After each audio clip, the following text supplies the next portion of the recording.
क्या मोदी सरकार खुद आंदोलन को जीवित रखना चाहती है? आखिर धरने के 1 महीने बाद सरकार की नींद क्यों खुली और अब धर्मेंद्र प्रधान का इस्तीफा लेकर आंदोलन को खत्म क्यों नहीं करवा देती? क्या इसमें कोई बड़ा पेंच फंसा है? लोग कहते हैं धर्मेंद्र प्रधान आरएसएस से जुड़े रहे हैं, इसलिए नागपुर की सहमति के बिना सरकार फैसला नहीं कर पाएगी। तो फिर नागपुर इस बात पर सहमत क्यों नहीं हो रहा? क्या एक इस्तीफा सरकार के लिए बड़ा संकट खड़ा कर देगा? इसीलिए धर्मेंद्र प्रधान की कुर्सी इतने बड़े आंदोलन के बाद भी बची हुई है, या कहानी कुछ और है? इसे समझने के लिए राजनाथ सिंह का एक पुराना बयान सुनना होगा। साल 2015 में उन्होंने कहा था, ये एनडीए सरकार है, यहाँ इस्तीफे नहीं होते। नए इसमें मंत्रियों के त्याग पत्र नहीं होते हैं भैया, वो यूपीए गवर्नमेंट नहीं है, एनडीए गवर्नमेंट है।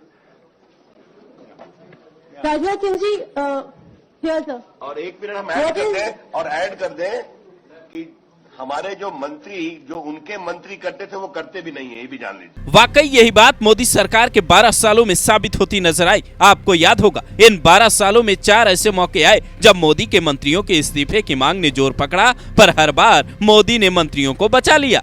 कोरोना महामारी के वक्त स्वास्थ्य मंत्री डॉक्टर हर्षवर्धन के इस्तीफे की मांग उठी। किसान आंदोलन के दौरान कृषि मंत्री नरेंद्र सिंह तोमर के इस्तीफे की मांग हुई। एपस्टीन फाइल मामले के बाद केंद्रीय मंत्री हरदीप सिंह पुरी के इस्तीफे की मांग भी हुई। रेल हादसे के बाद अश्विनी वैष्णव के रिजाइन की मांग ने जोर पकड़ा।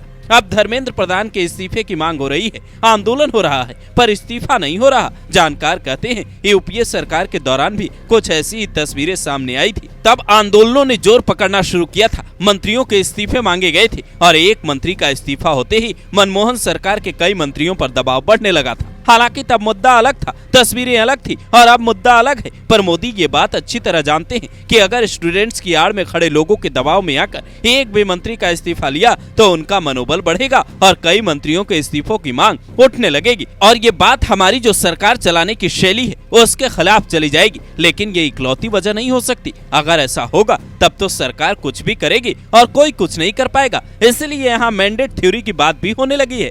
मैंडेट थ्योरी का मतलब है जनता का मत। जब किसी राज्य में चुनाव होंगे और सरकार को ये लगेगा आंदोलन कर रहे लोगों का वोट पर असर पड़ सकता है, तब वो माफी भी मांग सकती है और कोई भी मांग मान सकती है। किसान आंदोलन के दौरान आपने देखा होगा कैसे पीएम मोदी ने खुद आकर माफी मांगी, क्योंकि पंजाब समेत कई राज्यों में राजनीतिक जमीन खिसकती हुई महसूस होने लगी थी, राजनीतिक खतरे के इनपुट मिलने लगे थे। ऐसा कई राजनीतिक जानकार कहते हैं। वहाँ की हालत तो ऐसी बन गई थी कि मोदी जब पंजाब जाते हैं और वहाँ से लौटते हैं तो कहते हैं अपने मुख्यमंत्री से कहना मैं जिंदा लौट आया। लेकिन ये सुरक्षा और सियासत दोनों का मसला था। फिलहाल सीजेपी आंदोलन की रूपरेखा जो खड़ी हुई है उसके खिलाफ भी लोगों के सुर बुलंद हो रहे हैं, जिसका फायदा मोदी सरकार उठा सकती है। विपक्षी पार्टियां जो सदन में चर्चा की डिमांड कर रही है वहाँ एक एक मुद्दे पर जवाब मिल सकता है, लेकिन धर्मेंद्र प्रधान का इस्तीफा शायद तब तक न हो जब तक सरकार को ये न लगने लगे कि अब मंत्रिमंडल में इनका रहना सत्ता बचाने के लिए बड़ी चुनौती साबित हो रही है। आने वाले दिनों में